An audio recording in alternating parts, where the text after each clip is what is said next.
Boa noite, meu nobre. Fala, Marcos. Boa noite a Tudo jóia, todos. querido? Boa noite, beleza? Combinamos de Beleza. azul, os dois de azul hoje. Não foi nada combinado.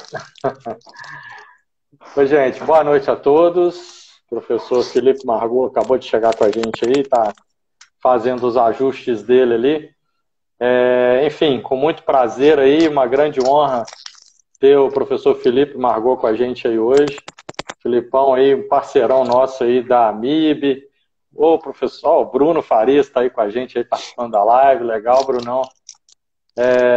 Felipe aí, um grande parceiro da Somit, nos cursos lá de imersão da American Heart Association. Né? Nós dois somos instrutores. Felipe também é professor nosso de pós-graduação, de cursos de extensão e mais um monte aí de parcerias aí, né, Filipão? Mais Tamo famoso, junto aí, Marcos. faca na caveira, né? Enfermagem faca na caveira. Nossa, como você está aqui, né, no Instagram do IESP, a gente tem, né, muitos estudantes, muitos profissionais aí que vão estar participando, acompanhando a nossa live aí hoje. Então seria legal que você se apresentasse aí para geral, Felipe, por favor. Fica à vontade. Não, beleza. Meu nome é Felipe Margotti, enfermeiro, sou emergencista. Esse ano completo 10 anos atuando aí na área de urgência e emergência, né? 10 anos de formado.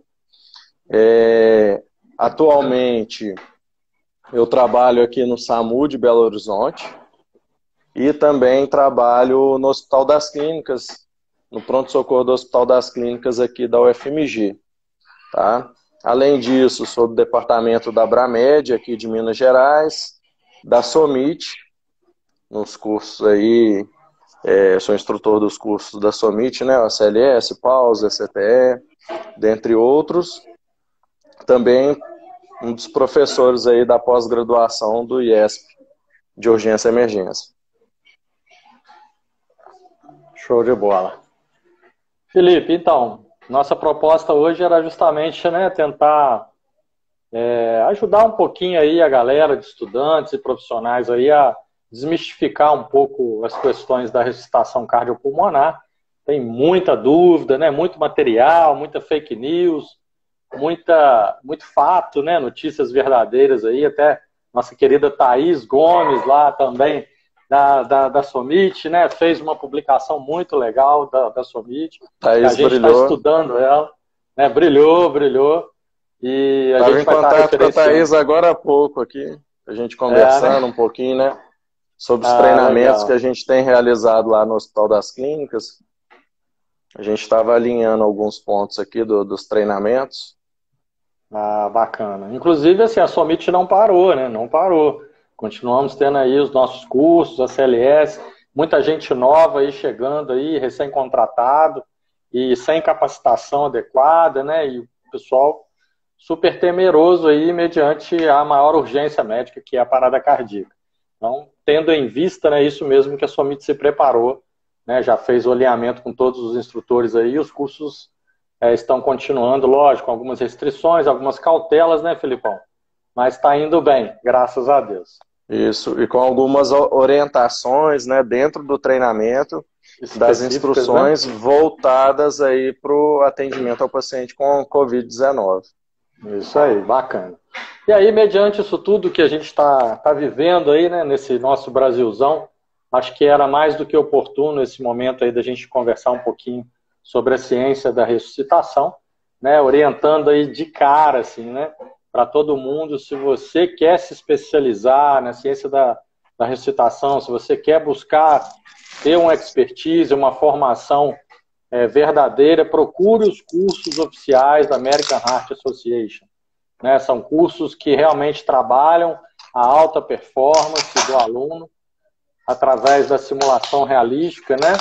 E para que, de uma forma mesmo bem contundente, bem verdadeira, o aluno ali se prepare para maior urgência médica. A gente indica e recomenda, inclusive, a Sociedade Mineira de Terapia Intensiva, o nosso centro, né, a CT da Somit, que a gente aí tem cursos para o Brasil inteiro. E com uma grande honra aí de trabalhar junto com o Felipe aí nesses cursos. Felipe, vamos ao que interessa, né? Bora ao lá. que interessa. Bora lá. O pessoal tá ansioso aí. É, isso aí. Filipão, aí a gente dividiu em duas partes, tá? Essa live aqui. Vamos ver se a gente dá conta, porque o Instagram ele meio que corta aí depois de 45, 50 minutos. Mas vamos tentar tocar, né? Vamos lá, Felipe. Se cortar, depois a gente continua e faz outra de novo, logo em seguida. Pode então, dar o start, então, Felipe. A ideia aqui é a gente falar, né, um pouquinho do suporte básico de vida.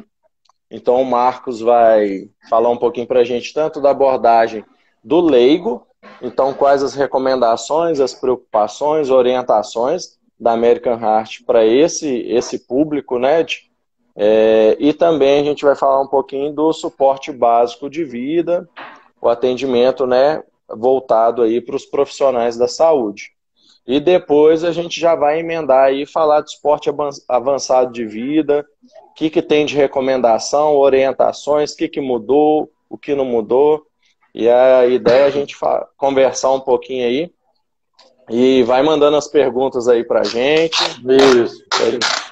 Que a gente vai tirar todas as dúvidas aí. A gente vai tentando aí atender as perguntas da galera.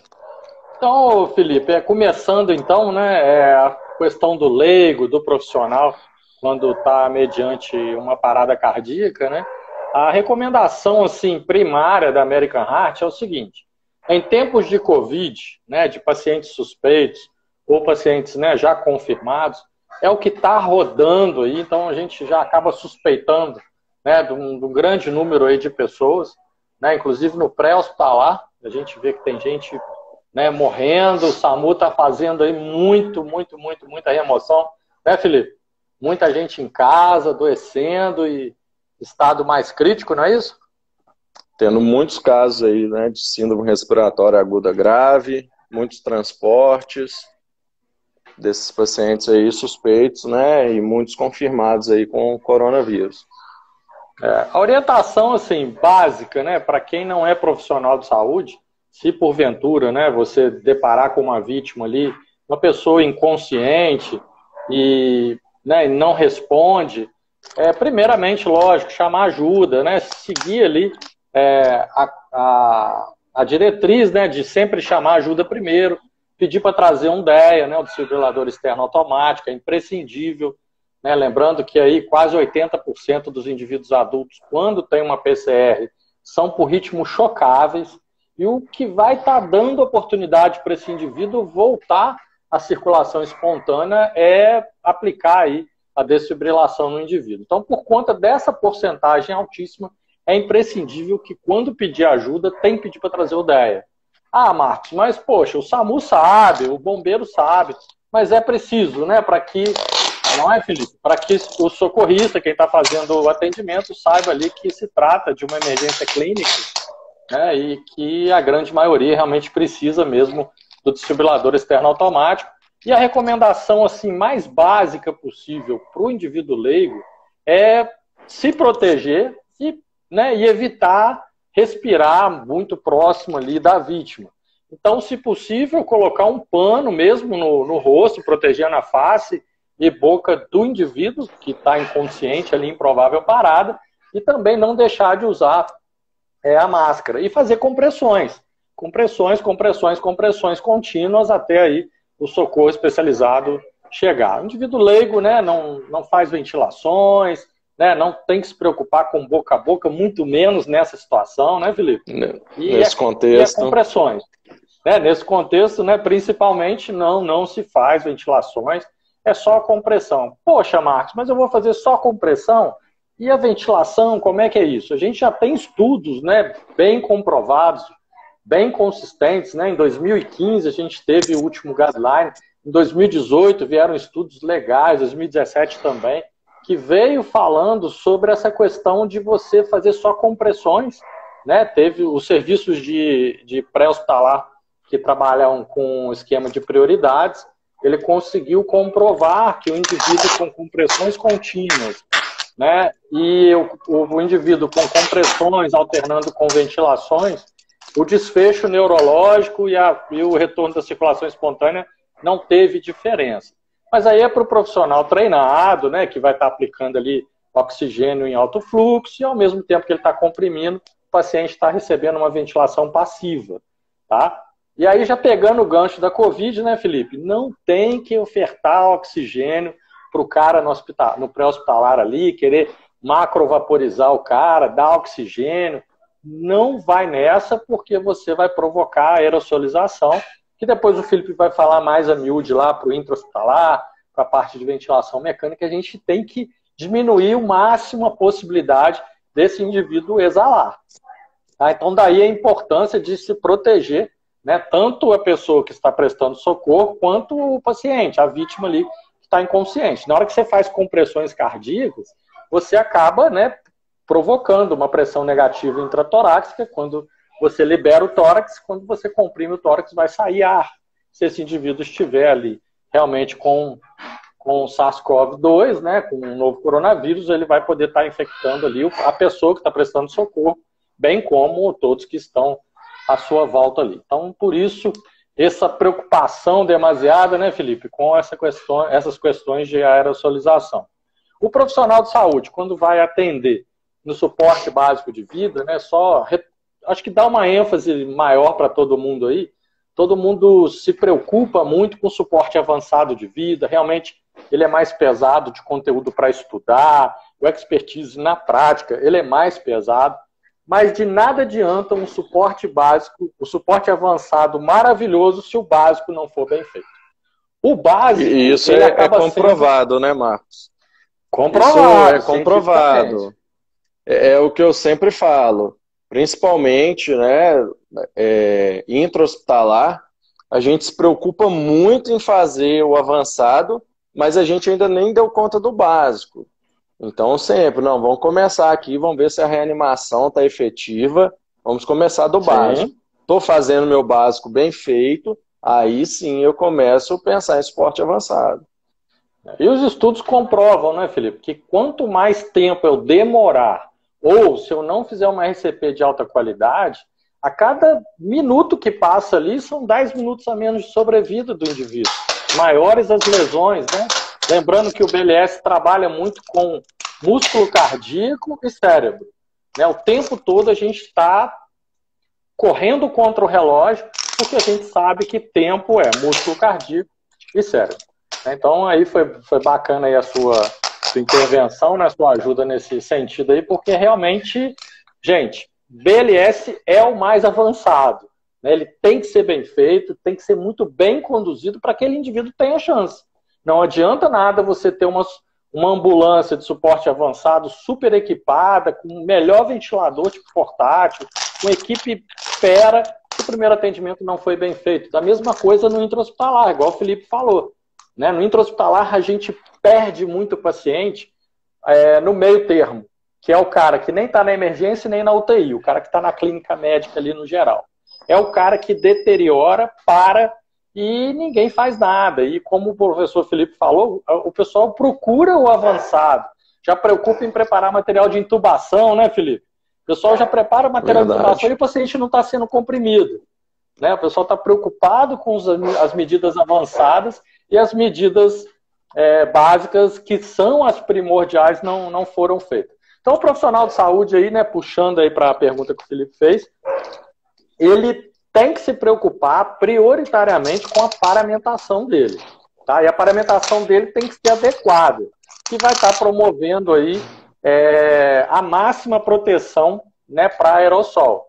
Tá? Então, o profissional de saúde ali deve estar com capote impermeável, luvas, máscara, né, N95, por conta da proximidade do paciente, óculos ou então aquele face shield. O face shield ele pode substituir o óculos aí, porque muitas vezes a gente não tem esse tipo de equipamento. Então, essa paramentação é obrigatória, né, Felipe? Você que trabalha nos dois ambientes, no pré e no intra. Sim. Lembrando aqui um ponto muito importante que você tocou aqui, que foi em relação ao intra-hospitalar. Então, dentro do ambiente hospitalar, a ideia é o paciente não ter parada cardíaca. Isso. Se o paciente tem parada cardíaca no ambiente intra-hospitalar, é porque a gente deixou passar algum detalhe. Então, se o paciente está com hipóxia, eu vou atender esse paciente, atender a demanda dele, antes que evolua para PCR. O paciente, né, entra em choque, hipotenso, hipovolêmico. Antes dele deteriorar, eu vou atender a demanda dele para que ele não evolua para PCR. Então, o que a gente fala, né? Principalmente em ambiente de terapia intensiva, a gente não fica vendo PCR toda hora. Se está tendo PCR toda hora, tem alguma coisa errada. A ideia é que não tenha parada cardíaca, né? Os nossos pacientes. A gente sempre vai abordar esse paciente antes que ele tenha, né, esse colapso aí, essa parada cardíaca aí. Tá certo? Ano passado, inclusive, foi a própria Thaís que me passou aquele vídeo da American Heart, da campanha de que vai ter 0 pessoas morrendo por PCR. Sensacional. E as pessoas assustam. Já teve alunos meus que falaram assim, que é isso, a American Heart vai virar um... O que ela vai virar, né? Não vai deixar mais ninguém morrer? Não. Paradas evitáveis, preveníveis, igual o professor Felipe falou. A grande maioria dos pacientes, eles dão sinais e sintomas e aí eles acabam deteriorando. E é onde que a gente tem que entrar. E no ambiente hospitalar, né, Felipe? Há uma negligência muito grande nisso daí. Né? As pessoas não levam tão a sério os sinais vitais, não tem, às vezes, né, algumas ferramentas, não tem time de resposta rápida. Né? Então, são algumas ferramentas, algumas recomendações que salvam vidas. Né? E só lembrar aqui, ô Marcos, toda vez que a gente fala em parada cardíaca, eu estou falando daqueles pacientes das mortes evitáveis. Sim, sim. Porque às vezes o paciente no final de vida, às vezes um paciente com uma doença terminal, ele não entra nesse contexto. Nesse contexto está entrando aquele paciente que tem um infarto, um paciente que chega com uma hipóxia no pronto-socorro, que tem uma causa evitável de parada cardíaca. Então, os números, quando a gente fala de PCR, né, a ideia da American Heart diminuir o número de mortes devido à parada cardíaca em relação a esse paciente. Perfeito.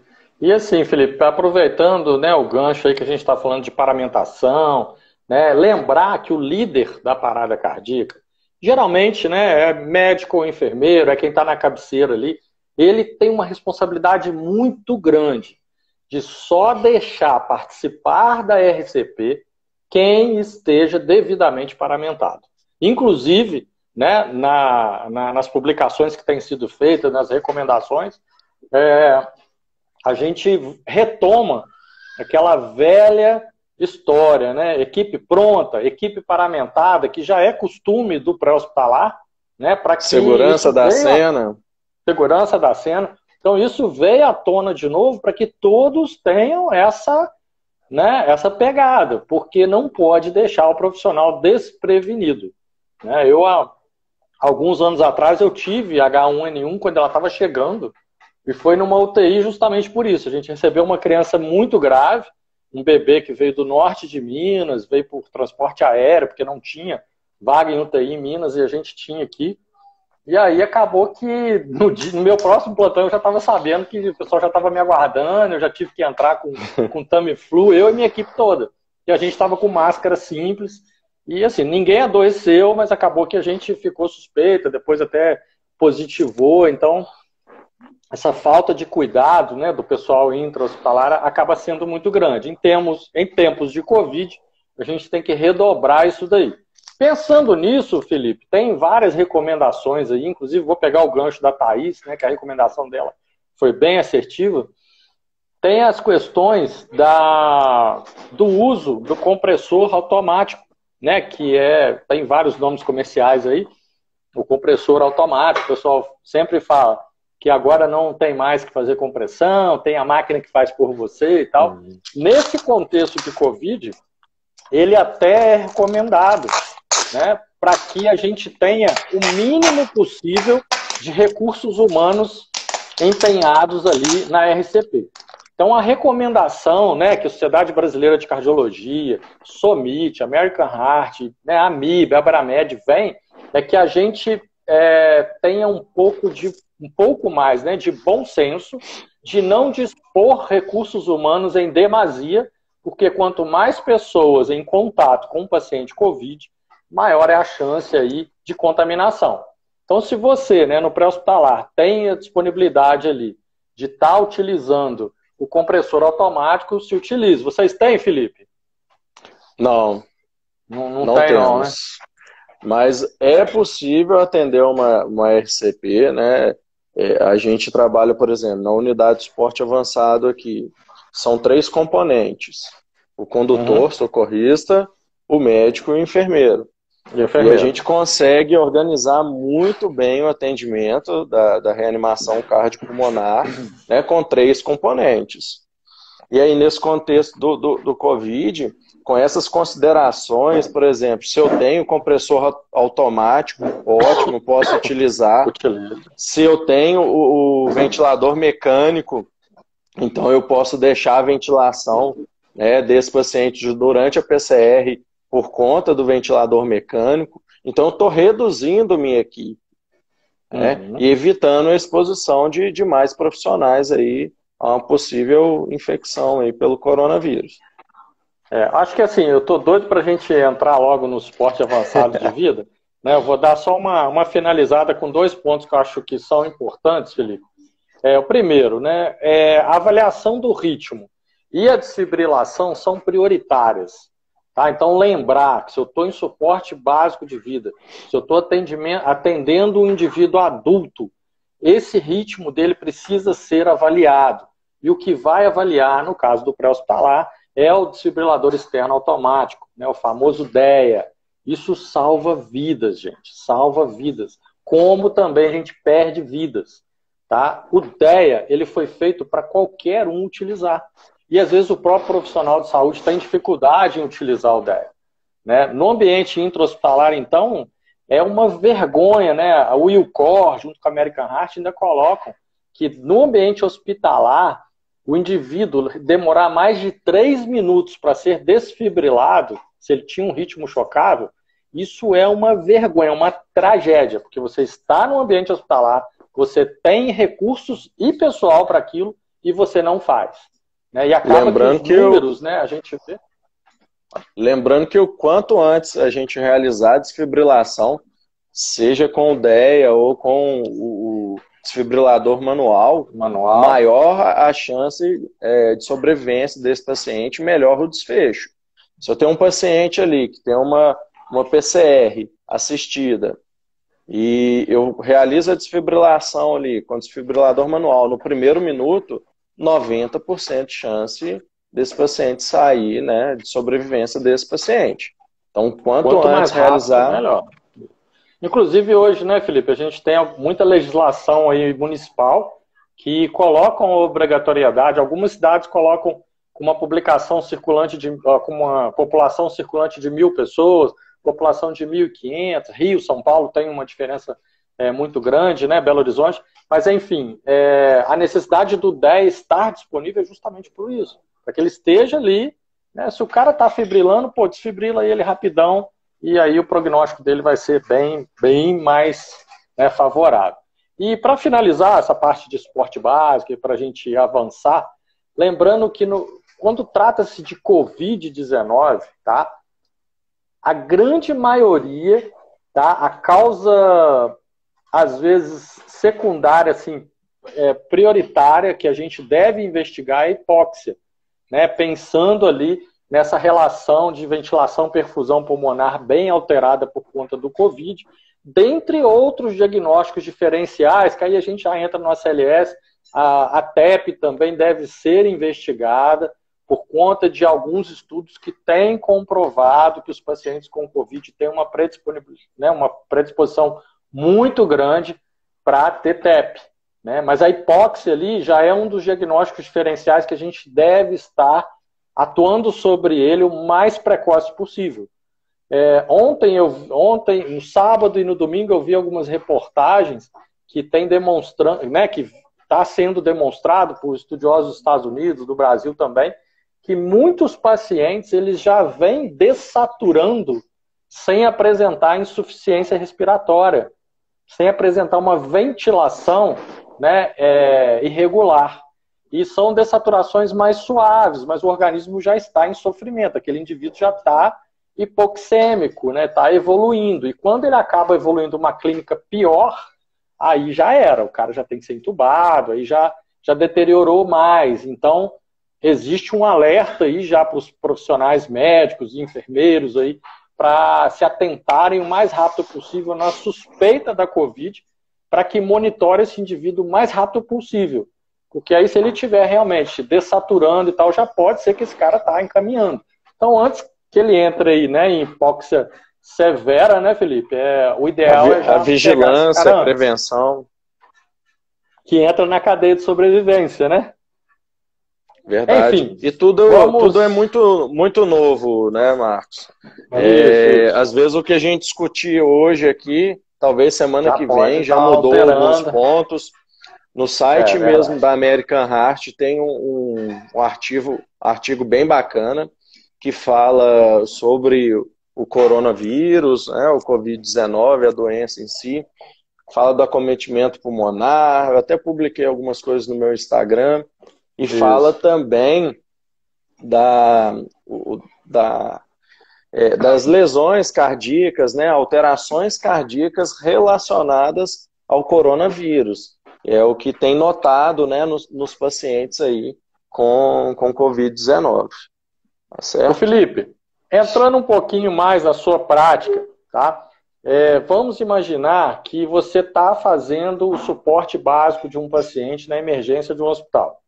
E aí você tem lá a sua equipe, 3 pessoas, né, igual mais ou menos você comentou que é no pré, e aí você tem um paciente em PCR e você tem a bolsa válvula máscara, você tem lá o famoso AMBU para poder ventilar esse cara também. Você recomenda ventilar esse cara ou não? E o que está indicado aí? Como é que vocês estão trabalhando? Tá? Na verdade, assim, eu sigo as recomendações da American Heart. Então, o que tem no algoritmo da American Heart? Ela traz algumas opções. Vai depender muito da situação. A gente tenta, né, a gente evita usar a bolsa válvula máscara, pelo maior risco de produção de aerossóis, risco para a equipe.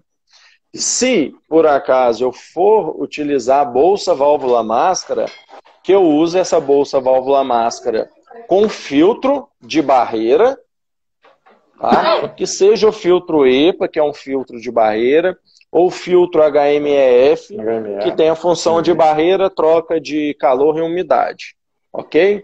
E que eu ventile, a recomendação é ventilar a 4 mãos, usando a técnica do V e do E, que a gente consegue uma vedação melhor da máscara à face do paciente, tá? Então, se optar por ventilar o paciente, ter usar, né, essas técnicas, usar o filtro, tá certo? Para a gente reduzir o risco para a equipe. E lembrando que a gente só vai realizar o atendimento, igual você falou, quando a equipe estiver paramentada. Então, o paciente evoluiu com parada cardíaca. Tá? Eu só vou iniciar esse atendimento após me paramentar. E aí, nessas situações, né, parada cardíaca, intubação, que o risco maior de gerar aerosóis, utilizar a máscara N95 e paramentação completa. Frisar bem isso daí, Felipe. A segurança do profissional é em primeiro lugar. O profissional não pode ser kamikaze. Né? Eu vou e depois ver o que dá. Não tem isso. Né? Para o pessoal do pré-hospitalar, isso já está bem visceral, né, Felipe? A segurança da cena, a segurança do profissional é sempre prioridade. Né? Se a cena não está segura, você não está seguro, você não vai se expor. Né? Infelizmente, a gente vai ter que aguardar o indivíduo ter a paramentação, porque às vezes um indivíduo, né, uma vítima de PCR doente e uma equipe aí de 4, 5 pessoas, são 4, 5 pessoas que vão dar baixa depois. Né? Então tem que ter esse cuidado. Só pegando e não vai aqui, conseguir salvar mais ninguém. E aí são menos 5 guerreiros, né? A Márcia está perguntando aí se todo paciente com sintomas respiratórios ainda que branco e tal, devem estar com monitoração, né? Sob monitorização. Assim, Felipe, eu acredito que sim, né? Por conta O ideal. Por conta dessa trajetória que o paciente de Covid tem apresentado, não é isso? Isso está sendo uma constante. A questão é se eu consigo fazer a monitorização de todos esses pacientes. Sim, sim. E isso não é a realidade na maioria dos serviços. Então a gente vai ter que priorizar aqueles pacientes que estejam no estado mais crítico, certo? Uhum. Se eu tiver disponível a monitorização não invasiva, ótimo. Saturação principalmente, que a gente tem utilizado até para avaliar a questão de gravidade, tá certo? Isso é ótimo nesse contexto aí desse paciente. Um paciente que tem evoluído rapidamente com insuficiência respiratória. Então, se eu tenho ele monitorizado, isso é ótimo até para acompanhamento da equipe. Que a ideia também é reduzir esse contato com o paciente. Então, se eu tenho o monitor ali para me passar algumas informações, isso ajuda muito. Lembrando, eu sempre falo, né, com os alunos, a gente sempre fala lá, conversa, né, o debrief com a equipe, o monitor é para me ajudar. Tem que tomar cuidado com isso, tá certo? Principalmente, por exemplo, esse paciente com coronavírus, se ele tem uma parada provável por hipóxia. A parada por hipóxia provavelmente vai ser um ritmo não chocável. Então, é um paciente que vai ter lá um traçado, né, no ECG e ele está sem pulso. Então, sempre olhar também para o nosso paciente, tá certo? Tem um vício muito grande, né, do profissional viciar ali, né, ficar preso à tecnologia e esquecer que a clínica é soberana, né? A clínica sempre é soberana, a gente não pode perder isso. Eu tenho uma pergunta para você, Felipe, acho que é a Fernanda Couto, que ela veio falando sobre as pessoas que são portadoras do vírus e assintomáticas e têm PCR. Eu vou pedir para que você falar, mas eu só vou falar assim, na terapia intensiva, por exemplo, a gente trata todos os pacientes como se eles fossem infectados. Então, o rigor de um paciente para outro, né, do profissional abordar, intervir de um paciente para outro, o rigor é como se o paciente fosse infectado. E em tempos de pandemia, isso acaba sendo geral, né? Como que vocês têm lidado aí no pré-hospitalar e nas emergências, Felipe? Marcos, sua resposta, sim, você falou tudo. Então, é o que você respondeu aí. Em tempos de pandemia, a gente, ainda mais nesse contexto, né, do Covid-19, que grande parte dos infectados são assintomáticos, então eu tenho que me proteger em todos os atendimentos. Então, a preocupação, às vezes, é o que a gente tem discutido. A gente estava discutindo lá no grupo nacional, né, da Abramed. Qual que é a questão? Vou atender um paciente que foi um trauma, uma queda de moto. Mas eu não sei, eu não posso descartar se esse paciente tem o coronavírus ou não. Então, a gente tem que tomar esses cuidados. Dele.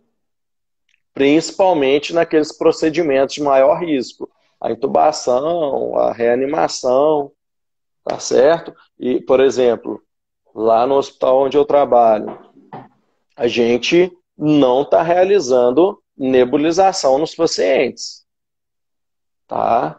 É só através de puff, com espaçador, porque a gente sabe que a nebulização tem um maior risco de gerar aerosóis e contaminar a equipe.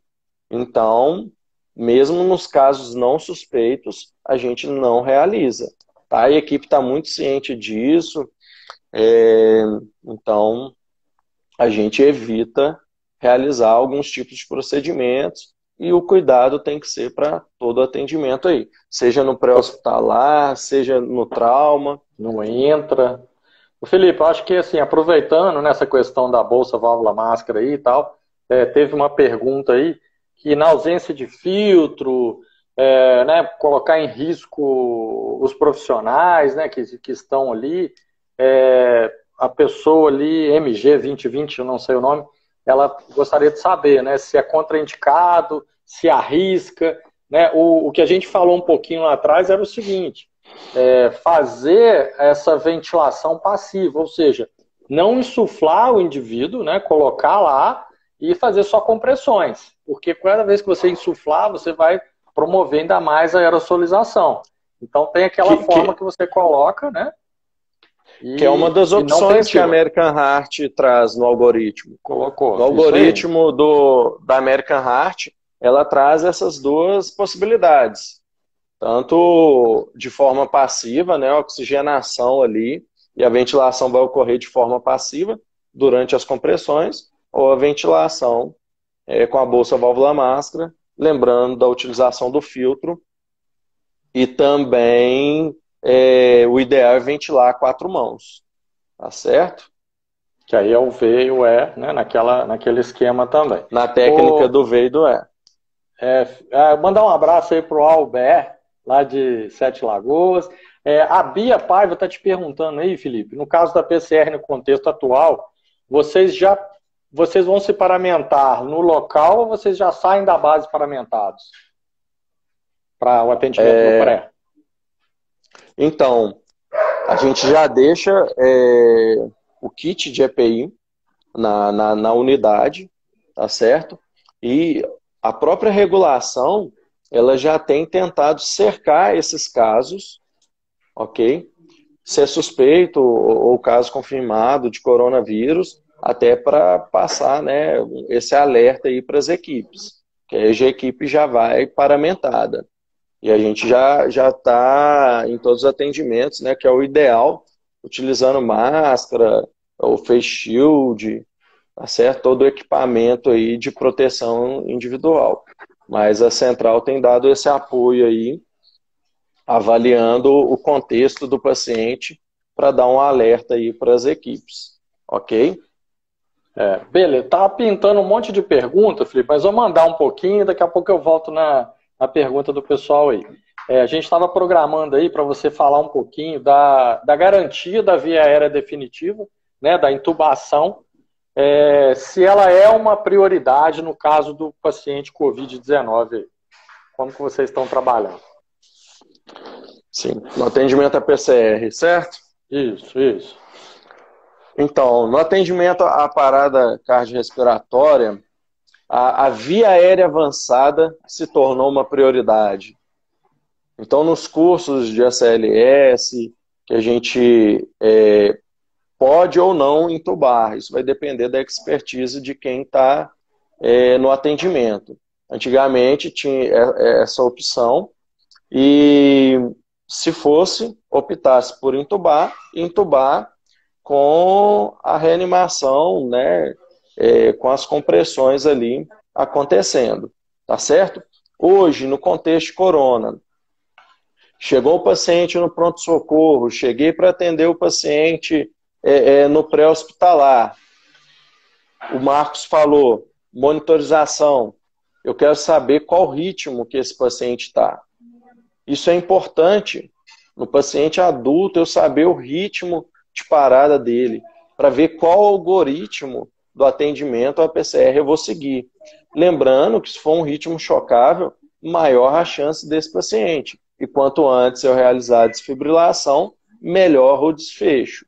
Ok?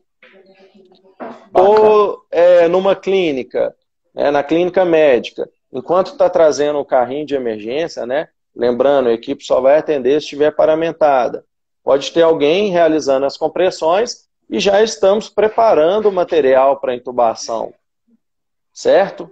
Material de intubação está pronto, a via aérea é uma prioridade. Então vai realizar a intubação orotraqueal nesse contexto de coronavírus. Certo? Então, durante a realização da intubação, vai parar as compressões até para aumentar a chance de sucesso do procedimento, ok? Então, a via aérea avançada nesse contexto, com todos aqueles cuidados, de clampar o tubo, para a gente evitar, né, reduzir a chance de contaminação. o ideal é verificar o posicionamento do tubo com capnografia, visualização. Se for preciso, pode auscultar com esteto específico para atendimento daquele paciente. Tomar cuidado para não se contaminar, certo? Tomar todos esses cuidados aí durante o procedimento. Realizou o procedimento, tudo ok, volta às compressões torácicas. Ô Felipe, eu acho legal enfatizar aquela questão da recomendação da American Heart mesmo, né, que você já falou sobre o expertise, mas o que a gente tem visto acontecer hoje? A anestésio, a galera da anestésio, né, os anestesistas hoje estão assumindo um papel muito importante nas emergências e nas terapias intensivas. Porque por mais que o intensivista ele já tenha a mão para intubar e tal, mas se for uma intubação difícil, uma via aérea difícil, né, nada melhor do que você ter um cara que faz aquilo várias vezes por dia, dentro do bloco cirúrgico. Né? Eu já tive anestesista comigo, do paciente estubar durante o transporte para a realização de exame de imagem, e não pediu laringo, ele não pediu nada, ele pegou o tubo a seco mesmo, só posicionou o queixo do paciente e colocou o tubo. Olhei para ele e falei assim, não, você tá de onda comigo. Eu falei, não, Marcos, tá tudo bem, relaxa, vambora, vambora.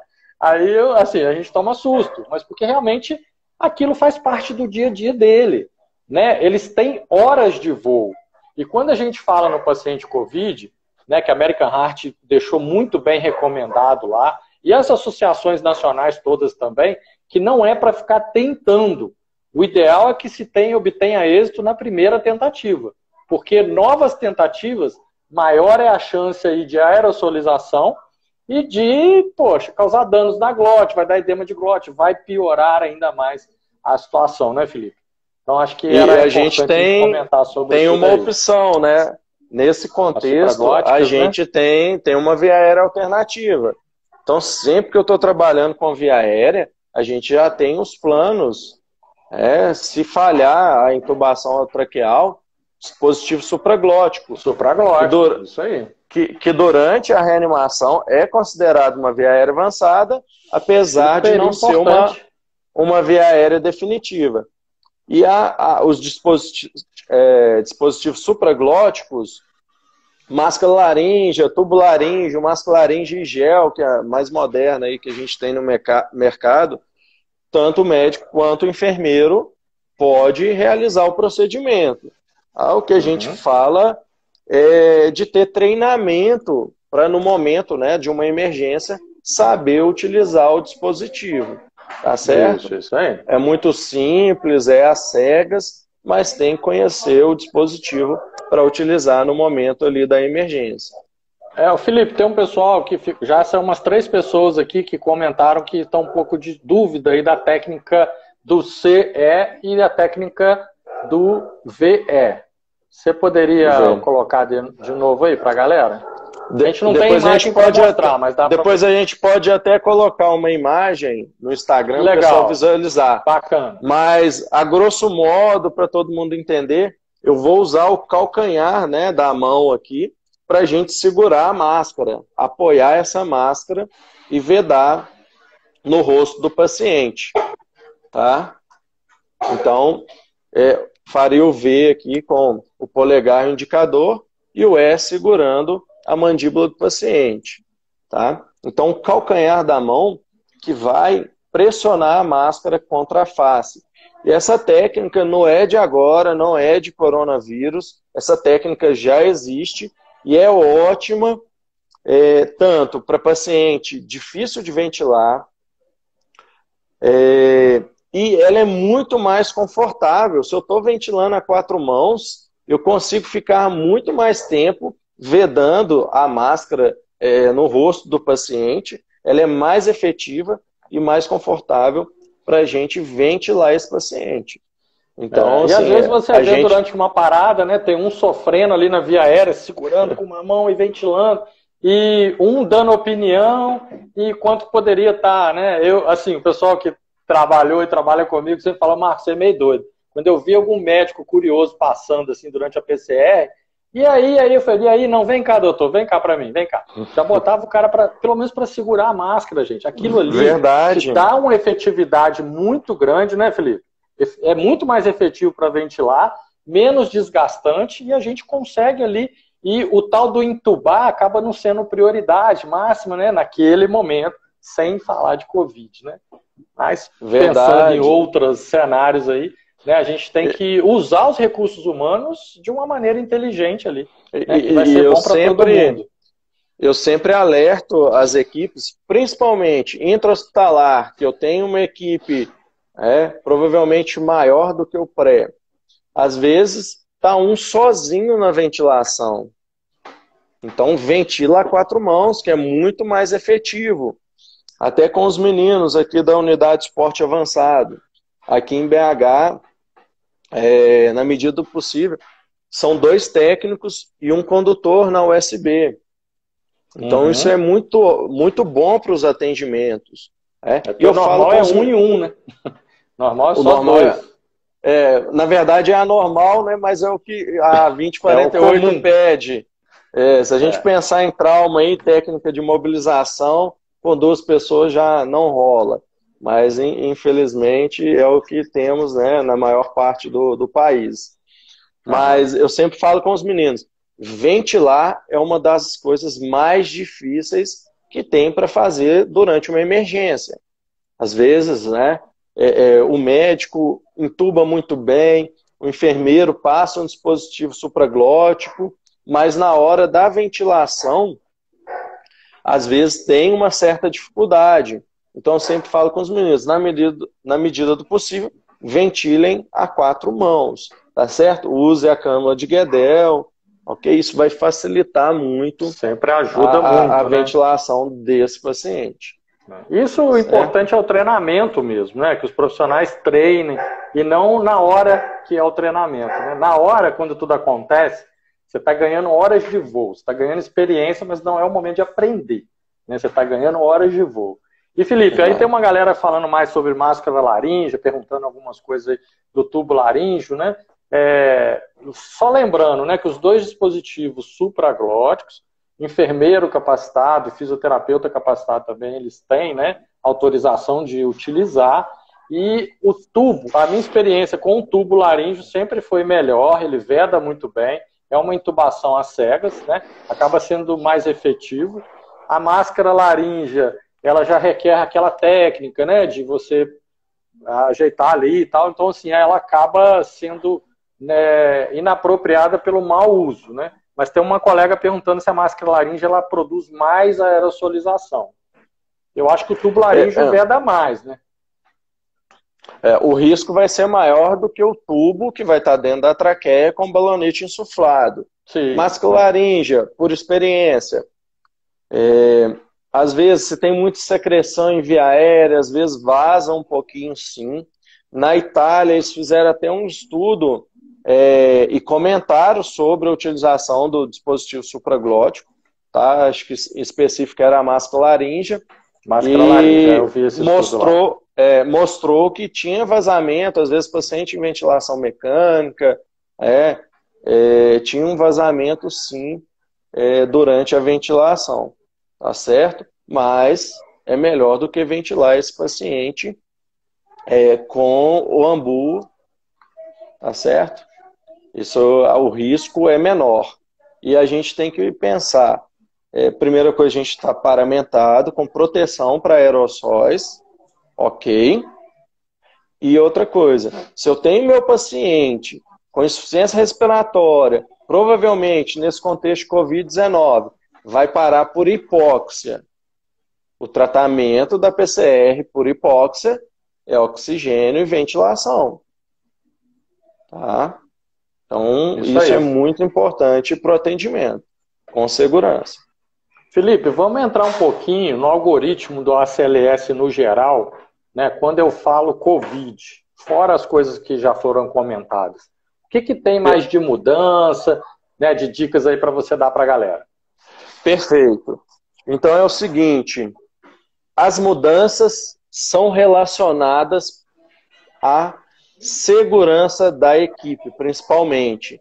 Então eu estou falando de quê? EPI, com proteção para aerossol, utilização do filtro de barreira, tá? Se for ventilar com bolsa, válvula, máscara, mas o ideal, a recomendação ideal é que a ventilação seja no ventilador mecânico, ok? A via aérea avançada, nesse contexto, é uma prioridade, ok? O que antes podia ser uma opção para aqueles que têm uma expertise maior em abordagem via aérea, nesse contexto, via aérea avançada é prioridade.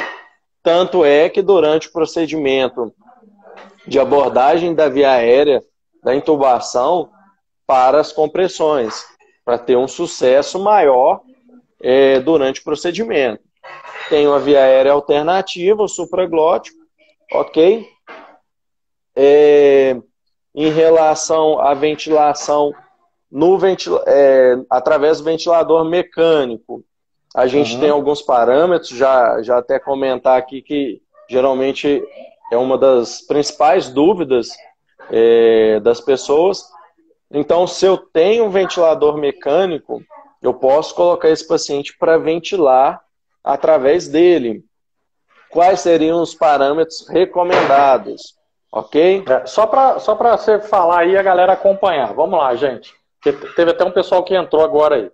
Felipe vai falar agora, gente, sobre o paciente que está entubado ou traqueostomizado, sob ventilação mecânica, e ele tem uma parada. Tá? Então não é para desconectar esse paciente da ventilação mecânica. Pelo contrário, ele tem que ficar no ventilador mecânico. Agora o professor Felipe vai dar alguns toques, algumas dicas do que é recomendado, de como a gente vai colocar esse ventilador mecânico. Beleza, galera? Anota aí. Pode anotar aí as informações aí, os parâmetros. Então a gente vai colocar esse paciente para ventilar volume controlado. Volume. Ok. 6 ml por quilo de peso ideal, né? O peso predito desse paciente. Depois vocês procuram aí, tem uma forma de calcular esse peso. Então não é o cara tem 120 quilos, eu vou colocar 6 ml, né, vezes 120. Não, peso ideal. O pulmão do cara não vai aumentar. Vou estourar, certo? Senão vai ser um volume muito grande, vai até atrapalhar a reanimação. Então 6 ml por quilo de peso ideal. FiO2, nessa situação, 100% de FiO2 para o nosso paciente. PIP, tá? Nós temos recomendado e utilizado PIP zero. Aí o pessoal também está, por que PIP zero? Tem até protocolos que têm recomendado PIP de 5. Mas PIP de zero, a ideia é não aumentar a pressão torácica nesse paciente. A gente sabe que quando eu aumento a pressão torácica durante a reanimação, eu diminuo o retorno venoso e, consequentemente, a efetividade das manobras de reanimação. Ok? Isso aí foi importante o professor Felipe falar, gente, porque às vezes o seu paciente volta, ou está voltando, né, já está começando a pegar no tranco, a grosso modo falando, e acaba que a gente bota uma pressão maior no indivíduo e aquilo reduz o retorno venoso, o cara vai zerar de novo, ele não vai ter débito cardíaco, vai zerar. Professor Felipe, a live vai pausar agora, porque deu aquele tempo que o Instagram puxa a orelha da gente. Então eu vou encerrar, salvar e conectar de novo, beleza? Combinado. A gente já está voltando aí. Então vamos lá, gente. Continuando, tá? A gente pausou aí quando o professor Felipe estava falando dos parâmetros do ventilador mecânico que a gente coloca quando o paciente está em parada cardíaca. Não é para desconectar, não é para desligar esse ventilador mecânico, não. Precisa mexer nos parâmetros desse ventilador. Professor Felipe, lá, começa de novo dos parâmetros. Vai lá no volume, na PIP, vamos lá. Só deixar uma observação pro pessoal aqui. A Michelle está acompanhando nossa live aí, já estava com a imagem lá na mão, me enviou da técnica do V e do E. Então tá lá nos meus stories lá para o pessoal, né, que está em dúvida ver como que é essa técnica. Perfeito. Tá certo? E ela é uma técnica James, ótima. Seja bem-vindo aí, James Santos, lá de São Paulo. Muita gente boa aí. Então vamos lá, Filipão. Vamos falar aí dos parâmetros de conexão do paciente em PCR. Quais os parâmetros que a gente deve colocar no ventilador mecânico? Então vamos voltar. Então a gente vai utilizar o modo de volume controlado, nós vamos ajustar para 6 ml por quilo de peso ideal. Uma FiO2 de 100%, ok? PIP de 0. A sensibilidade, eu vou dificultar a entrada do paciente para o ventilador não ficar disparando. Senão, durante a reanimação, ele vai entender as compressões como se o paciente tentasse respirar e ele vai ficar disparando. Né? Ele vai entrar a todo momento. Tá? Então a gente dificulta, né? A ideia é dificultar a entrada do paciente na ventilação aí, tá certo? E os alarmes também a gente ajusta o alarme de pressão aí acima de 60, tá certo? Faltou algum parâmetro? De frequência respiratória também, né? Então a frequência nesse contexto que a gente fala 1 a cada 6 segundos, que vai dar 10 por minuto. 10 por minuto, perfeito. São esses os parâmetros. Gente, isso que o professor Felipe está falando, assim, isso já acontecia de uma maneira automática, porque já foram lançados ventiladores mecânicos que tem o modo RCP. Você clica o RCP dele lá, ele já tinha os dados do paciente lá enquanto rígido, né, enquanto ainda com circulação espontânea. Quando esse paciente para, você vai lá e seleciona o modo RCP, que ele já faz isso automaticamente. Ele já joga a FO2 para 100, a PIP para 0 e ajusta geral. E como esse ventilador é muito caro, é uma tecnologia nova, né, e pensando na segurança e manter a ventilação, mas de uma maneira segura, né, por isso que o professor Felipe trouxe para a gente aqui a parametrização do ventilador e dos alarmes, né, de como que a gente trabalha ali, e tomando muito cuidado, né, Felipe, para ninguém fazer a coisa de qualquer jeito, para que a gente não cause mais dano para o nosso paciente, né, porque às vezes as pessoas vão por instinto e acaba causando um barotrauma importante no paciente, né, problemas alveolares aí, né, do parênquima pulmonar aí, que pode comprometer muito quando esse paciente voltar, né? Se ele voltar, principalmente, né, em relação ao volume que a gente vai colocar. Sim. Importante, às vezes, uma dúvida muito comum. Mas o paciente estava com uma PIP de 12, tá? Mas a prioridade agora é a reanimação. Então, a gente não quer prejudicar retorno venoso para as nossas manobras serem mais efetivas. Tá? Então a gente vai pôr a PIP em 0.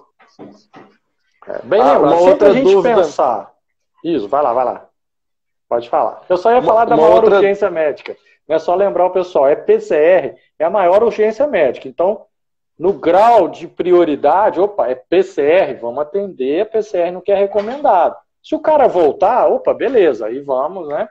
Vamos voltar a ventilar ele da maneira melhor possível. Às vezes a gente se observa, né? Às vezes está preocupando no depois. Não, mas e depois? Como que eu vou fazer? Volta o paciente, né? Ele tem que ter retorno de circulação espontânea primeiro. Depois você vai tratar os outros problemas. Tá? Não adianta nada eu ficar pensando muito no depois se eu não tirar o paciente da parada. Tá certo? Uma outra dúvida muito frequente em relação à desfibrilação desse paciente que está conectado na ventilação mecânica. Tá? Lembrado. Só que há uma observação, lembrar que a gente está usando filtro de barreira, tá certo? No nosso ventilador mecânico. Ok? Então, meu paciente é um ritmo chocável. Como a gente falou, não vai ser o mais comum se eu estou falando de um paciente com insuficiência respiratória que para por hipóxia. Não é o mais comum, geralmente ele para em AESP. Até tem alguns macetinhos para a gente pensar nas causas da AESP. Por exemplo, paciente que para por hipóxia é um paciente que tem, ele para em AESP com QRS estreito e ele está bradicárdico. Tá? Comece a observar os seus pacientes para vocês verem que para por hipóxia. Você dá uma bradicardizada, QRS estreito. depois que esse QRS vai alargando, tá? Então, isso ajuda a gente a pensar nas causas de parada, tá? Nas causas de AESP. Meu paciente está taquicárdio, QRS estreito. Opa, peraí, qual que é a causa de parada? É hipovolemia?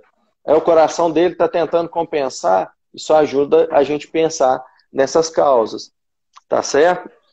Acho que assim, é super oportuno, Felipe, você falar isso nesse momento, né, que a gente já está lá na parte avançada, porque tem dois problemas que acontecem durante o atendimento da parada cardíaca, que incomoda quando a gente sabe e vê outras pessoas que não têm a mínima ideia.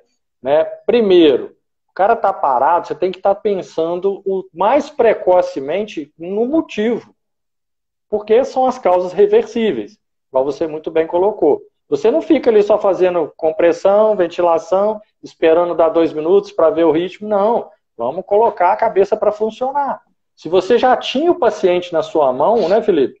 Se o paciente já era internado seu, é mais fácil ainda, porque você tem exames laboratoriais, você tem história prévia. A galera do pré-hospitalar é que pega rabo, né, Felipe? Porque não tem, às vezes, muitas vezes, história nenhuma. Né? Então acaba que o cara tem que ser ninja, né? Começar pelo básico. Começar pelo básico. E aí, meu básico tá bacana, a gente vai para avançado. E um outro problema que a gente tem, né, para o atendimento de parada cardíaca de alta performance, é às vezes realmente as pessoas não estudarem, né, não estarem alinhadas no guideline e começar a fazer atrocidades durante o atendimento da parada, que isso vai comprometer pra caramba a possibilidade desse indivíduo voltar. Né? O vício, por exemplo, que muitas pessoas têm de ficar olhando o monitor durante a compressão, né, é uma coisa horrorosa.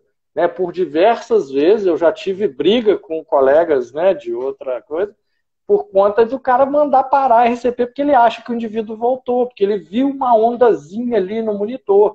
Então são erros gravíssimos, né, Felipe? Que isso tudo tem um momento de olhar para o monitor. No cérebro do paciente, né? Então o paciente vai queimar mesmo, porque a RCP foi muito mal conduzida, muito mal conduzida. Então acho que foi legal você falar esses toquezinhos aí, que realmente são coisas importantes que já vai te dando, né, umas sacadas aí. E a gente começa a entender a importância de evitar pausas desnecessárias, né, prolongadas na RCP, quando a gente pensa em perfusão. Para a gente ter uma perfusão adequada, eu preciso ter um certo tempo, um número de compressões para a gente atingir um alvo de perfusão adequada. E se eu paro toda hora essas compressões, eu não vou conseguir isso. E o retorno da circulação espontânea, né, aproveitando esse momento, o retorno da circulação espontânea está muito relacionado ao número de compressões, a quantidade de compressões efetivas que eu vou realizar no atendimento desse paciente. E não só o retorno da circulação espontânea, também a boa função neurológica. Porque não adianta nada o paciente voltar, né, ter retorno de circulação espontânea, mas não ter boa função neurológica. A nossa ideia é que esse paciente tenha retorno de circulação e daqui a uns dias ele está trabalhando, está viajando com a sua família. Então, a boa função neurológica. Os efeitos neurológicos da PCR, a gente espera, a gente luta o tempo todo para que sejam o mínimo possíveis. Né? Aí vem todos os cuidados durante a parada e no pós-parada. Eu sempre falava muito com o pessoal, né, na terapia intensiva, que quando o paciente volta, às vezes é a hora que a gente mais vai trabalhar. Porque a gente tem alvos, né, na estabilidade hemodinâmica desse indivíduo, que é onde vai dar mais trabalho para a gente. Mas é maravilhoso, né? Só aproveitar esse momento aqui, Marcos, dar os parabéns aqui para a equipe, né, que eu trabalho aqui do SAMU de Belo Horizonte, tá? E no final do ano passado, no início desse ano, nós tivemos muitos casos bem-sucedidos de reanimação cardiopulmonar, de pacientes saindo Glasgow 15, andando do hospital, tá certo? Então, assim, até eu falo com os meninos da USB, a reanimação cardiopulmonar, a função deles nesse atendimento é muito importante. é o básico que faz a diferença nesse atendimento. Tá certo? Então, dá os parabéns para a equipe aí, ok? E só pegando, continuando o raciocínio lá, até a Renata aqui, colega lá de São João del Rei, do SAMU também, a gente falar sobre a desfibrilação que o paciente está conectado à ventilação mecânica, tá? Então, não vamos desconectar esse paciente da ventilação, ok? Qual que seria a recomendação? Eu vou colocar esse ventilador em modo de espera. Porque se eu desconectar, eu aumento o risco para a equipe. Tá certo? Então eu coloco o ventilador em modo de espera. Então não vai ter fluxo de oxigênio ali nesse momento.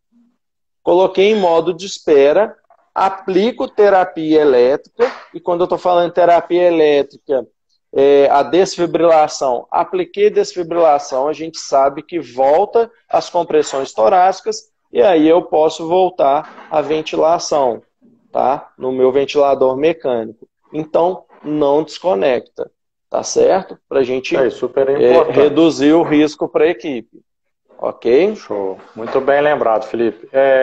A galera aí que trabalha contigo, já trabalhou contigo aí, tudo falando que o sucesso da equipe vai muito aí das suas aulas, das suas colaborações aí que você sempre deu para a equipe. Eu sei que você é um cara que está sempre treinando, galera sempre levando legal. Isso é mérito seu também, Felipe. Não é só da equipe, não. Mérito seu, cara. Isso tem que ser falado. De toda a equipe lá do SAMU de BH, né? O pessoal do NEP, a Dani, o Carlos Henrique. A galera do NEP. Todos os meninos lá que ajudaram nos treinamentos, né? Não vou citar todos os nomes para não esquecer ninguém. Mas o pessoal Eric Cota fera. tá aí acompanhando a gente aí. É outra aí que também participa ativamente. Gente boa pra caramba. Professor James, né, o conselheiro. James está aí com a gente, mandou uma pergunta. Ele é conselheiro do Corém de São Paulo, né, nosso amigo também lá da BENT, da MIB. Ele gostaria de um posicionamento nosso aí, né, nesses dias de hoje, com o Covid-19, os pacientes graves com imagem pulmonar, tá? Pode ser um parâmetro aí para não reanimar? Você já passou por isso aí, Felipe? O pessoal tem discutido sobre isso? Cara, no contexto que a gente está hoje, por exemplo, BH, as medidas de isolamento têm surtido efeito, tá? A gente está dando conta de atender a demanda. E a ideia, às vezes a gente tem visto o pessoal filmando hospital vazio e tal. A ideia é essa mesmo. A gente não quer a população... tenha condições de atender o povo, isso aí. Se a gente tiver todo mundo infectado e precisando, por exemplo, de leite de terapia intensiva, a gente não vai dar conta da demanda, tá certo? Isso é nítido, gente. A gente olhar os exemplos dos outros países, agora os Estados Unidos, tá, né? Principalmente Nova York, que é uma cidade muito rica, com uma grande capacidade, eles estão passando dificuldade. Tá? Uma enfermeira colega nossa, ela falou que nunca imaginou na vida dela viver o que ela está vivendo lá. A gente tem exemplos aqui também no Brasil, Amazonas, faltando leite de terapia intensiva. São Paulo, a gente tem um número também considerável de casos. Vários locais ontem, aqui. Né, em duas reportagens em jornais diferentes, ô Felipe, de uma colega enfermeira e de uma médica, que lá em Manaus já aconteceu de acabar tendo que escolher o paciente mais jovem, com mais chance, submeter ele aos cuidados críticos, e o mais idoso, com mais comorbidades, dar ali, né, o paliativo, porque não tiveram como fazer. Eu acho que essa pergunta do James, ela encaixa mais ou menos nesse contexto. Né? Quando você não tem vaga de UTI e tá bombando, aí eu acho que chega nesse ponto, né, Felipe? Hoje a gente reanima porque a gente tem condições de realizar esse atendimento. Daqui a um mês, a gente talvez vai ter que fazer essa consideração, né? Em questão de gravidade, comorbidades do paciente, né? A gravidade do caso, tá certo? Qual que era o nível de dependência desse paciente prévio, tá? A idade. tudo isso para avaliar qual o paciente, que sempre que a gente trabalha com um número de pacientes acima do que eu posso ofertar de atendimento, a minha demanda é muito grande, eu tenho que salvar o maior número de vidas possível. Isso é muito nítido, a gente sempre trabalhou com isso quando a gente está falando de, principalmente, trauma, catástrofe. Né? Eu até tenho conversado muito com o pessoal, no contexto clínico, não me lembro de outra situação que a gente teve que talvez escolher quem vai viver e quem vai ali possivelmente morrer. Quem eu vou atender primeiro. Né? Nos múltiplas vítimas, né? Vocês aí no pré-hospitalar tem a questão, né, do start lá, vocês já faz a triagem, tem o paciente que é preto, e por ali vai. Então, assim, é um outro mundo, é uma coisa que a gente não espera encontrar na clínica, né, Felipe? Verdade. É mais ou menos isso que é o que a gente está vivendo, né? Só que, graças a Deus, o nosso sistema de saúde está absorvendo. Por enquanto. Mas isso também está causando um problema muito grande para a saúde financeira das instituições privadas. Porque o pessoal está com 40% de ocupação, 50%, e isso, né, vai acabar dando problema. A Lucélia mandou uma pergunta que eu gostaria de responder ela no final, que a gente vai falar de cuidados pós-PCR. A Lucélia perguntou aí sobre se tem alguma consideração especial para o paciente de Covid quando volta, né? Tem algumas coisas sim. A gente prefere abordar no final e convidar o Felipe agora para falar um pouquinho aí sobre o paciente, né? Que tem uma técnica que o pessoal andou falando besteira aí, teve um repórter maluco aí falando sobre a pronação, aquilo, virou meme, né? Para o mundo inteiro, uma loucura. Mas, enfim, pacientes com síndrome, né, respiratória aguda grave, existe uma indicação de pronar esse paciente. Tá? De colocar ele em prona, de bruços, para melhorar, otimizar a ventilação dele ali e aumenta as chances dele ali. Então, o paciente, quando está pronado e ele está em ventilação espontânea, ele não está com viéria avançada, se ele parar, vamos lá, galera, volta o cara supina de novo e faz RCP normal.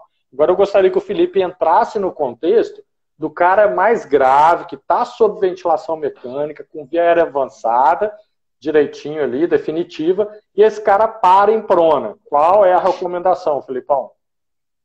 Beleza, hein? Então vamos lá. Tentar ser bem simples aqui na resposta. Então o paciente parou em prona.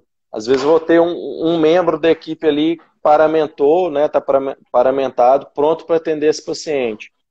Pode-se iniciar a reanimação desse paciente na posição prona, tá? Entre as escápulas ali, entre a T7 e T10, ok? Iniciar as manobras de reanimação cardiopulmonar desse paciente, tá certo?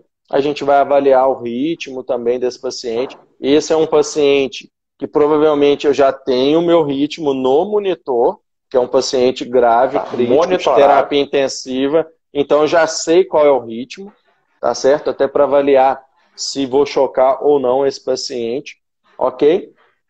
E eu considero despronar esse paciente quando minha equipe estiver pronta, preparada, eu ter um número razoável ali de pessoas para a gente realizar essa, né, colocar o paciente na posição ali supina, com um número adequado de profissionais e com segurança, para a gente não correr risco de extubar o paciente, perder a via aérea, gerar aerossóis, contaminar a equipe. Então eu tenho que avaliar todo esse contexto.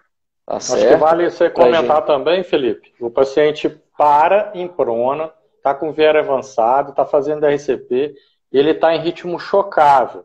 Tá? Então a desfibrilação também é feita e o posicionamento das pás aí, né, Felipe?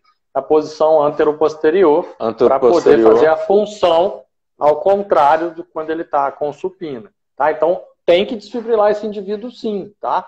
O risco-benefício, gente, de um paciente grave em prona, tá? Grave mesmo. Você querer voltar ele para supina para depois fazer RCP, já era. Perdeu, né, Felipe? o paciente já foi. Verdade. Já inicia as compressões e a gente até brinca, quando eu estou diante de um ritmo chocável, a gente até brinca que nada, né, entre aspas, nada atrasa o choque. Quanto antes eu desfibrilar esse paciente, melhor o desfecho. Melhor é claro que eu tenho que tomar cuidado com segurança, se ele está na ventilação mecânica, eu vou colocar em modo de espera, ver se a equipe afastou do paciente, tudo isso é necessário. Segurança em primeiro lugar. Era imprescindível, né, a gente não deixar de falar em prona, né, Felipe? Porque às vezes acaba assustando o pessoal e no desespero o pessoal vai querer supinar o paciente de volta e não vai rolar, vai dar ruim, vai acontecer todos os eventos adversos possíveis e o paciente vai morrer. Né? Provavelmente está aí uma ótima opção de treinamento para as equipes. Sim. Tá ali, tem um tempinho, estou na terapia intensiva, peraí, vamos treinar aqui, pronar, certo? Avaliar, estudar um pouquinho, qual a indicação de pronação, o quanto antes a gente pronar, por quanto tempo, avaliar quais são as indicações, ok? Gente, o prona, ele tem muita indicação, né? Ele é uma terapia a ser adotada, uma terapêutica a ser implementada. E não é para o vírus sair pela boca. Não tem isso. O vírus não vai sair pelo canto da boca, igual tem uns malucos fazendo aí, tá?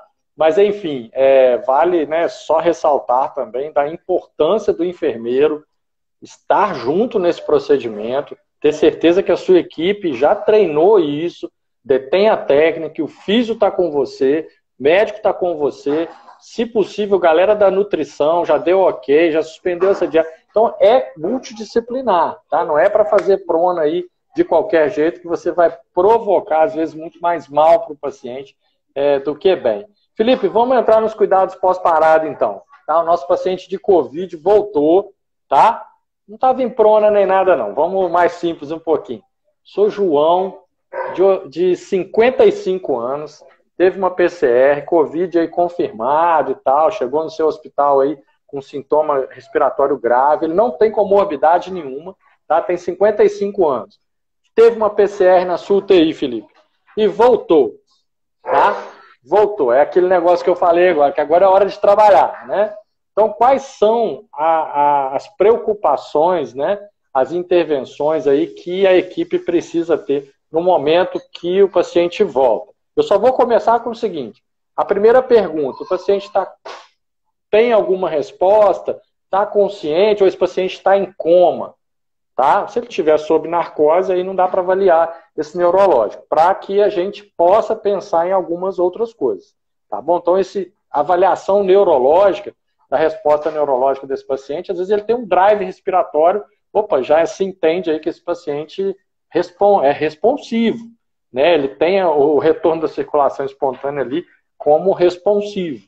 Tá? Se esse paciente voltou em coma mesmo, e ele tem algumas, né, ele é um paciente que era rígido, né, que não tem contraindicações para ser submetido aí ao controle direcionado à temperatura, né, a gente deveria pensar, porque o desfecho neurológico geralmente é muito bacana.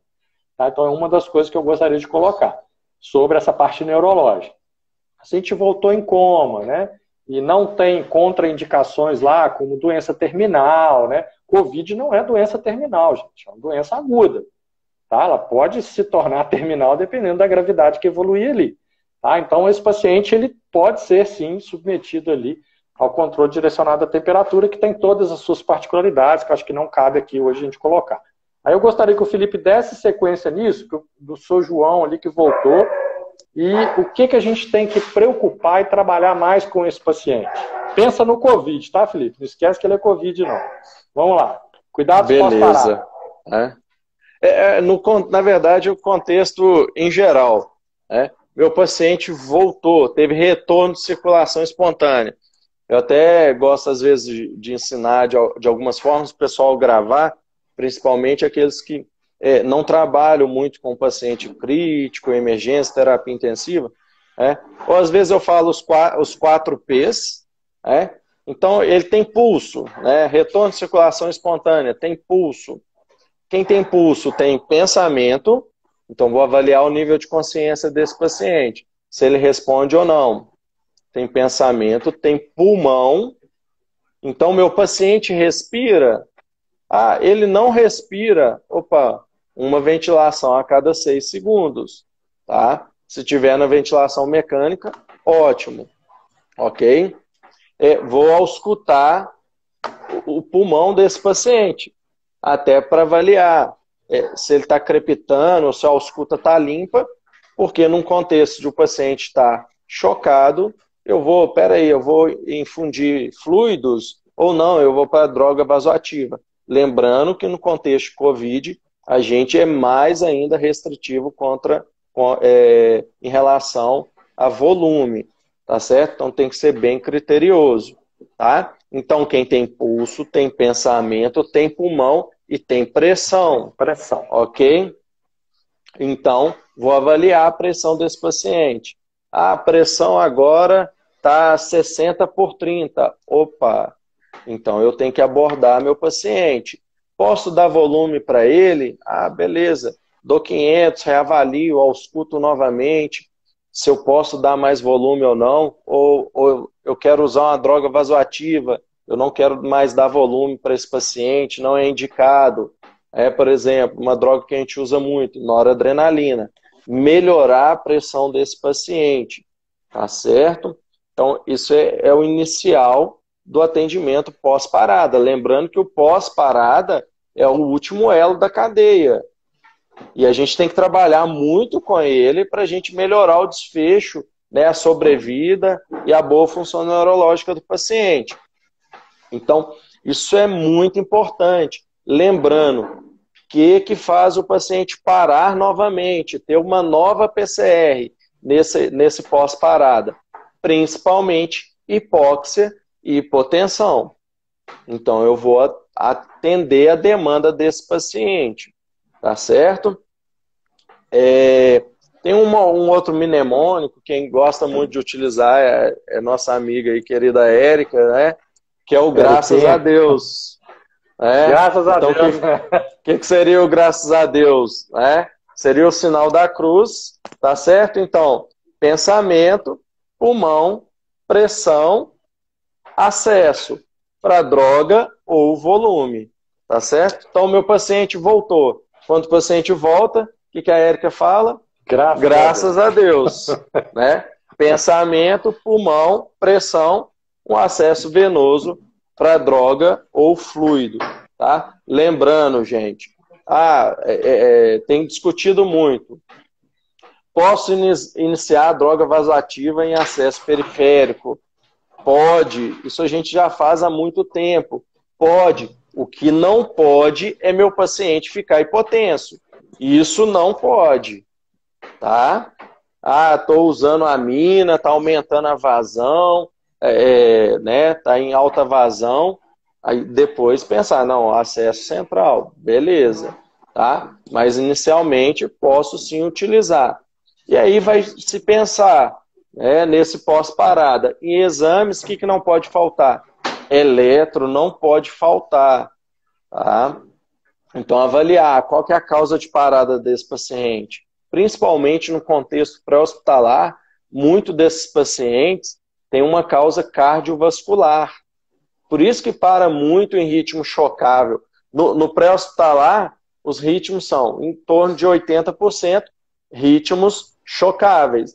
Então, o cara infartou, teve uma arritmia e teve a PCR. Por isso que o DEA é muito importante no pré-hospitalar. Já no intra-hospitalar, a maior parte das paradas são em ritmos não chocáveis. Tá certo? Então o ECG tem que realizar uma gasometria super importante, né? O que a gente fala de exame de sangue, tudograma, né? Íons, hemoglobina, vários exames aí, as funções renais e tal desse paciente, isso é importante também, tá certo? Para a gente avaliar, né, a possível causa de parada desse paciente. Raio-X, e aí você até comentou em relação ao controle direcionado de temperatura. alguns, né, no outro guideline a gente fazia o quê? Hipotermia. Hipotermia. Mas tem alguns estudos, tanto em relação a PCR e também alguns estudos relacionados a paciente neurocrítico. O que foi observado nesses estudos? A hipotermia não é melhor que o controle direcionado de temperatura. Então, o que não pode? Não pode meu paciente ficar com febre, Tem com febre hipertermia. de jeito nenhum. Vai queimar. De jeito nenhum. Vai queimar o cérebro então, dele. controlar a temperatura desse paciente. Então, geralmente a gente escolhe voltou em coma. Escolhe uma temperatura-alvo entre 32 a 36, 36. Tá certo? Uhum. E manter o paciente nessa temperatura por pelo menos 24 horas. 24 horas. Tá certo? Felipe, foi legal você comentar, né, sobre essa diferença que tinha né, antes do controle direcionado à temperatura, porque a hipotermia mesmo, pouquíssimos centros dão conta de fazer, né, por falta principalmente de logística, né, você não tem como manter a temperatura só daquele leito do paciente. A grande maioria dos pacientes em terapia intensiva estão em leitos, né, conjugados, que o ar-condicionado é para todo mundo, são poucos lugares que é, né, individualizado e tal. Então, assim, pouquíssima gente fazia, né, baixava a temperatura. E de 32 a 36 já se tornou uma coisa mais viável. E aí sim, muitos serviços que não faziam começaram a fazer, e o desfecho neurológico é realmente bem diferente. Quando você tem, né, mantém ali a preservação da injúria, né, da PCR, por conta da injúria neurológica que dá, o cara acaba fazendo febre, já estava num processo infeccioso, aí já era. Sua RCP foi linda, maravilhosa. O cara fez febre no pós-parada, queima tudo, né, Felipe? Verdade. E importante, né, o que você falou aí, Marcos, em relação, né, ao controle direcionado de temperatura, né, antigamente a hipotermia, agora a gente faz esse controle, não tem a forma ideal de fazer. Ainda não se comenta sobre a melhor forma. Isso vai depender do que eu tenho na minha instituição. Eu tenho manta para resfriar esse paciente, eu tenho um leito que tem um ar-condicionado para resfriar, né, resfriar entre aspas, né, manter o controle da temperatura desse paciente. Lembrando, tem termômetro esofágico, né? Isso, temperatura central. É o ideal, termômetro esofágico, tá certo? Então é soro gelado para fazer esse controle, qual que vai ser a melhor forma, tá? Isso vai depender da minha instituição, tá? Não tem estudos mostrando que uma é melhor que a outra, tá certo? Deixa eu só ver aqui que eu acho que saiu mais uma perguntinha aqui. Que vai lá do início, ó. Foi explicado o paciente com Covid-19. Peraí, foi explicado que a PCR, que está pulando aqui as mensagens, em suporte básico para paciente de Covid-19. Sim, a gente falou lá no início, né? E que cuidados tem em relação... Não estou conseguindo ler, Felipe. O uso do ambu. Você falou da ventilação positiva aí. Dá uma retocada, então, resumindo, galera aí. Resumindo, o uso do filtro. Se a gente for optar por ventilar, que a gente vai evitar, uso do filtro, tá? E o ideal é ventilar a 4 mãos. Tem até alguns locais colocando, né, vedando com plástico a face do paciente para reduzir aí a geração de aerosóis e o risco para a equipe. Tá? Mas a recomendação é essa. Uso de filtro de barreira e ventilar a 4 mãos para vedar melhor a máscara no rosto do paciente, com a técnica do V e do E. Isso aí, bacana. Filipão, acho que é melhor a gente ficar por aqui, senão daqui a pouco o Instagram vai cortar a gente de novo aí, né? E a gente volta aí em outro momento aí. Só lembrar, né, o pessoal que o IESP está com algumas propostas aí de alguns cursos para a gente aproveitar esse momento e levar cursos para todo mundo. Inclusive o professor Felipe está com a gente aí em alguns projetos. Então acredito aí que mais uma semana aí a gente está lançando algumas capacitações aí à distância bacana para poder mesmo não só atualizar, como ajudar a capacitar aí a galera a lidar com o paciente crítico. Né? O Felipe está com a gente aí em algumas propostas. Convidar o pessoal amanhã aí, tem uma live aí com o Dr. Guilherme Cortes, é o nosso 6º encontro da pandemia. Então, doutor Guilherme Cortes, né, a gente elegeu para falar exclusivamente da biossegurança, tá? Que é um problema que a gente está vivendo hoje muito sério aí na pandemia. Então, amanhã às 19 horas a gente vai estar voltando aí, eu e o doutor Guilherme Cortes, que é médico infectologista. Na quarta-feira à noite, eu vou ter uma live também com o pessoal da Físio. A gente vai falar aí da linha de cuidados da fisioterapia na Covid-19, do cara da emergência até na UTI, né? Como o papel do fisioterapeuta é importante, né, Felipe? E é um cara que vem para agregar, né? O fisioterapeuta geralmente anda de braço dado com o enfermeiro, né, Felipe? Eu sempre tive grandes fisioterapeutas trabalhando comigo. Trabalho em equipe. A gente tem que trabalhar em equipe. Médico, enfermeiro, técnico, físio, né? Toda a equipe multiprofissional, fono, psicólogo, tá? Quem ganha é o paciente. É o paciente, é isso aí. É o tal de colocar o paciente no centro do cuidado, né? No centro da atenção, no alvo de todo mundo, para que a gente vai acertar. Aí não tem orgulho, vaidade, né? Ego, superego, não tem nada disso, né, Felipe? Quando a gente coloca o paciente no objetivo, não é?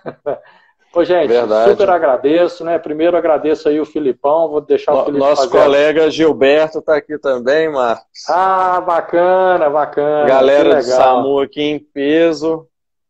Tem bastante gente aí do SAMU aí, ó. Legal. Pediu, né, professor Felipe, para fazer aí as considerações finais, tá? E já de antemão agradeço aí a sua participação. Brilhante, eu sabia aí que, né, você, lógico, com toda a sua expertise aí tinha muito para contribuir. Mas deixa um recado para a galera aí. Lembrando, né, que além de ter toda essa galera de BH que você falou aí, tem muitos alunos nossos aí.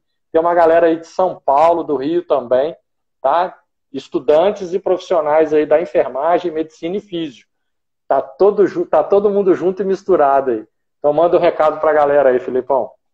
Pessoal, só tenho a agradecer a participação de vocês aqui, né, prestigiar a gente.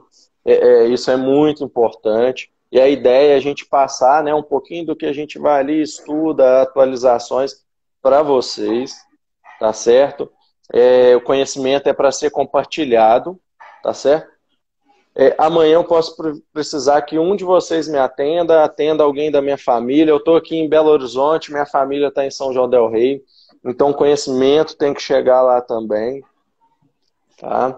E se tiver alguma pergunta aqui que não foi respondida, pode mandar para a gente lá no Instagram, no Emergência Faca na Caveira. Teve gente perguntando aqui, pedindo para repetir os parâmetros. Tem um vídeo lá onde eu explico sobre os parâmetros de ventilação mecânica. Tá certo? A gente está à disposição na medida do possível, né, em relação ao tempo, né, Marcos? A gente teve até dificuldade de marcar esse dia, esse horário. Tá certo, tá todo mundo mas aí nessa correria. A gente está à disposição aí, que puder ajudar. E a gente volta mais vezes aí, que é sempre um prazer enorme aí estar com o Felipe. Certeza. Mandando um grande abraço aqui para a galera de São Paulo, tem muita gente de São Paulo e Rio com a gente. Alegria grande aí, os residentes lá de Porto Velho, em Rondônia, também estão aí com a gente aí, uma galera de residente legal aí, o André e a turma dele são residentes aí de terapia intensiva. Galera aí, muita gente da Abente aí, Somit, Abramed, Rio Grande do Norte, show de bola, a gente fica super feliz. Ô, André, eu não esqueci do nosso compromisso não, viu? A gente vai agendar isso aí. O André já falou contigo também, né? Já. Isso aí. Ele já puxou minha orelha também, mas a gente vai fazer uma coisa legal para ele aí, tá? Gente, obrigado a todos. Essa live vai ficar salva, depois a gente vai disponibilizar no blog do IESP, também lá no YouTube lá do IESP. E a gente espera aí ver vocês aí em outras lives, né? Deem sugestões lá de lives também. É super importante aí pra gente buscar aí trazer o que tem de melhor. O que a gente pode melhorar.